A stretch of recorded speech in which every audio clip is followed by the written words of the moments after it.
शोषित इनकलाब के लेनिन अमर योद्धा शहीद आजम बाबू जगदेव प्रसाद को आज से 52 साल पहले शहीद कर दिया गया। तो जो उन्होंने आंदोलन छेड़ा है वह अभी अधूरा है, लेकिन गरीबी और अपमान यानी जाति पाति ऊंच नीच से आज तक मुक्ति नहीं मिली। उन्हीं के मकसद को पूरा करने के लिए हम लोगों ने आज शहीद आजम बाबू जगदेव प्रसाद का जो है कि शहीद आजम का वो सेना का पुनर्गठन कर रहे हैं। नमस्कार, मैं अंकित कुमार और आप देख रहे हैं जागृति टाइम। आज जो शहीद जगदेव प्रसाद सेना का पुनः गठन हुआ है, तो आज इसी पे बात करने के लिए हमारे साथ पूर्व मंत्री और डॉक्टर राकेश मौर्य है, जो उत्तर प्रदेश के पूर्व मंत्री है, बहुजन समाज पार्टी के बड़े नेता कहे जाते हैं।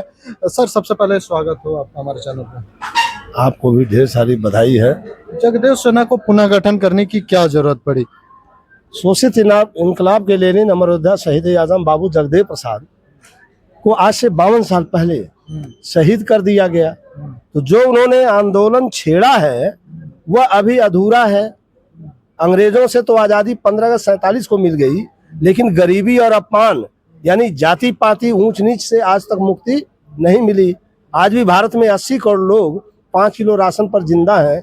इन बेचारों को इज्जत भरी जिंदगी देने के लिए और उनके बच्चों को पढ़ाई लिखाई दवाई का मुफ्त इंतजाम करके उनको भी भारत की पार्लियामेंट में बैठाकर सरकार चलाने लायक बनाने के मकसद से शोषित दल जगदेव प्रसाद ने बनाया था। उन्हीं के मकसद को पूरा करने के लिए हम लोगों ने आज शहीद आजम बाबू जगदेव प्रसाद का जो है कि शहीद आजम का वो सेना का पुनर्गठन कर रहे हैं। शोषित दल बनाया था, उनके पुत्र राष्ट्रीय अध्यक्ष थे, लेकिन बीजेपी में तो विलय कर गए। देखिए, बीजेपी में गौर से समझिएगा, पूरे भारत के नेता बन गए। गौर से सुनिएगा, पूरे भारत में एक तरफ भारतीय जनता पार्टी का गठबंधन है राष्ट्रीय स्तर पर, दूसरी तरफ कांग्रेस का गठबंधन है। दोनों तरफ ऊंची जातियों का नेतृत्व है। एक जगदेव बाबू के हत्या कराने वाली वैचारिक पार्टी है और दूसरी तरफ जगदेव प्रसाद के विचारों की विरोधी पार्टी है। दोनों हमारे शत्रु हैं और दोनों के बीच में न हम जोकर हैं न नौकर हैं, हम सिर्फ किंग मेकर हैं। ऐसा गांव से दिल्ली तक मारेंगे ठोकर, निकाल लेंगे कचूमर, जरूरत पड़ेगी पटक कर सीने पर चढ़ जाएंगे और उसके बाद सरकार बनाएंगे। जो पार्टी के विरोध कर रहे हैं, तो उन्हीं के पुत्र नागमणि जी मैंने क्यों चले गए? नहीं जाना चाहिए, अपने पार्टी को बचाना चाहिए। अब सवाल यह है कि पार्टी चलाने के लिए जिन लोगों के लिए पार्टी बनाया गया शोषित समाज दल, ये 90% वाले ही नालायक जो भाग करके लोहिया के पीछे जाते रहे। जगदेव बाबू ने उसको समझाया, नहीं आए।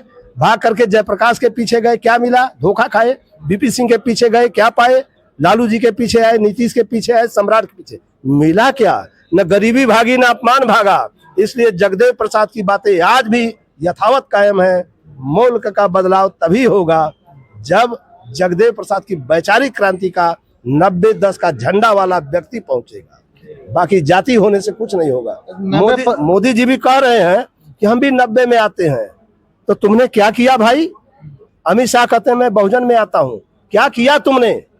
जगदेव प्रसाद ने कहा था कि गांव से दिल्ली तक 10% के शासन का खात्मा करूंगा। तुम हमारे सर पर बैठा दिया, तो तुम्हारे बैठने से क्या हो जाएगा? दूसरे नंबर पर पढ़ाई दवाई का मुफ्त इंतजाम कर दूंगा, ये भी नहीं हुआ। महंगाई हो गई, पढ़ाई और दवाई दोनों। तीसरा, जगदेव प्रसाद ने कहा कि बराबरी के बुनियाद पर जमीन दौलत का बंटवारा कर दूंगा। कुछ बांटा है कि लूट लिया है? इसके बाद जगदेव बाबू ने कहा कि 10% वालों को भी मैं कितना दूंगा, उनका हिस्सा 10% ईमानदारी से दे दूंगा। वो सारा काम नहीं हुआ। EWS लाया, संविधान विरोधी काम कर दिया।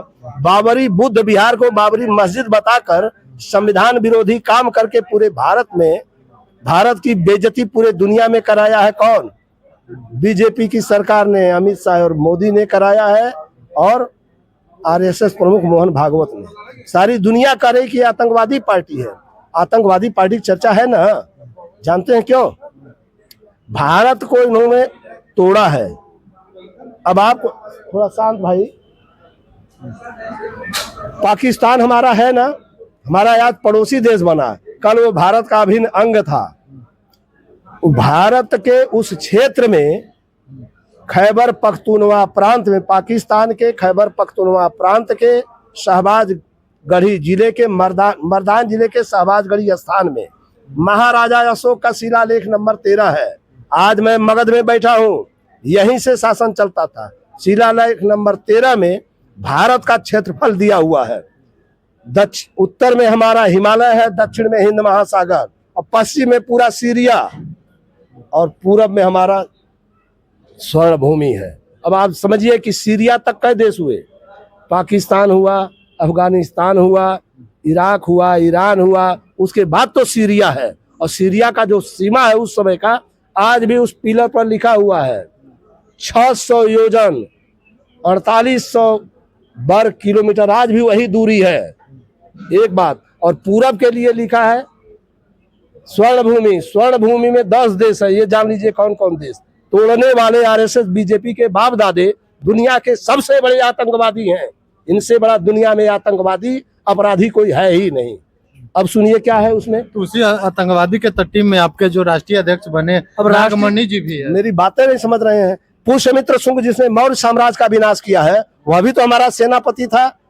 मैंने आपको पहले ही बता दिया। अच्छा, एक फिर मेरी बात सुनिए, अपने प्रश्नों का उत्तर। न हम जोकर हैं न नौकर हैं, हम तो सिर्फ किंग मेकर हैं। जो हमारी दुर्गति किया उसको मारूंगा ठोकर, उसका निकाल लूंगा कचूमर। एकदम लड़ाई वहां है। अच्छा, आपने शोषित समाज दल की बात कही, नब्बे की बात कही कि नब्बे के लोग ही अच्छे नहीं है, लेकिन नागमणि जी उस दल के राष्ट्रीय अध्यक्ष थे। 90% लोग उस दल को अपना दल मानते थे। तो नागमणि जी को कौन ऐसा अधिकार मिल गया कि बिना कहे पूछे अपने एमएलसी के टिकट के लिए चर्चा है पूरे बिहार में कि एमएलसी के टिकट के लिए मैं समझ गया, बीजेपी में आप विलय कर गए। सुनबे नहीं करेंगे। शोषित इनकलाब के लेनिन अमर योद्धा जगदेव प्रसाद की हत्या 5 सितंबर 74 को हुई। उस समय नागमणि की उम्र मात्र 22 साल। भारत की प्रधानमंत्री महारानी इंदिरा गांधी तत्काल समय में थी। यहाँ अब्दुल गफूर खान हमारे सीएम थे।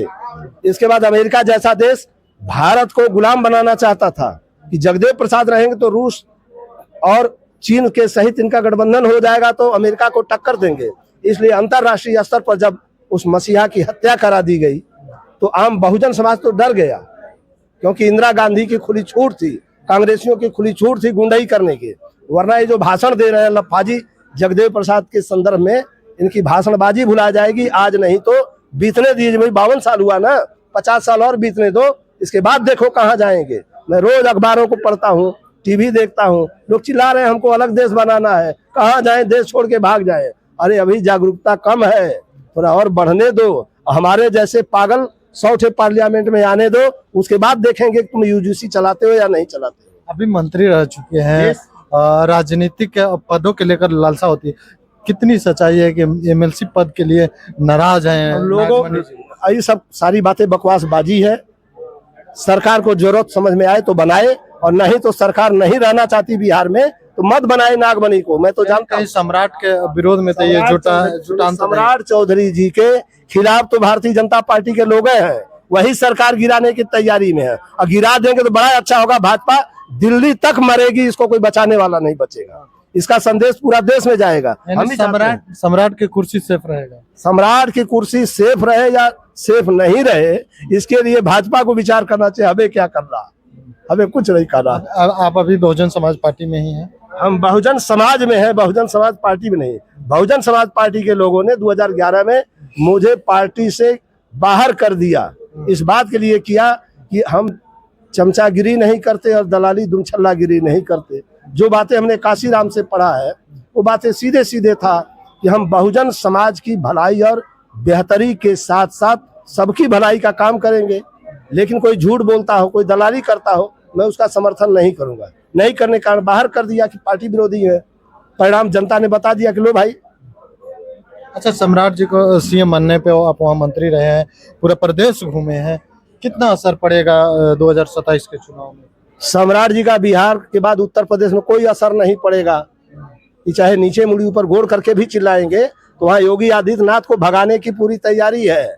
लेकिन अखिलेश और बहन जी अपने में सुधार कर लेंगे तो एक ही दिन में भाजपा भाग जाएगी, कोई बचने वाला नहीं है। 200 सीट तो मैं अकेले हरा दूंगा। 5000, 8000, 10,000 के नीचे जितनी सीटें हारी है, एक बार जाऊंगा, बैठ के 3 घंटा समझाऊंगा, सब हरा दूंगा। पूरा बहुजन एक तरफ गोलबंद हो जाएगा। चलिए हमने बात किया, हमारे साथ पूर्व मंत्री थे डॉक्टर राकेश मौर्य। हमने तमाम मुद्दों पे बात किया। जिस तरह से शोषित समाज दल की बात करते हैं, वहीं नागमणि जी बीजेपी में जाते हैं और अब बीजेपी के नेता बन जाते हैं। लेकिन आप पूरी बातचीत को किस तरह से देखते हैं? क्या सच में 2027 में योगी की सत्ता, योगी सत्ता से बाहर हो जाएंगे। ऐसे सुन लीजिए, आपको कांग्रेस बता देता हूं, ना चाहे तो। लेकिन पूरी बातचीत को किस तरह से देखते हैं कमेंट करके बताइए। बगैर तमाम खबरों के लिए बने रहे जागृति टाइम्स से। अंकित कुमार की रिपोर्ट, पटना। आप देख रहे हैं जागृति टाइम्स।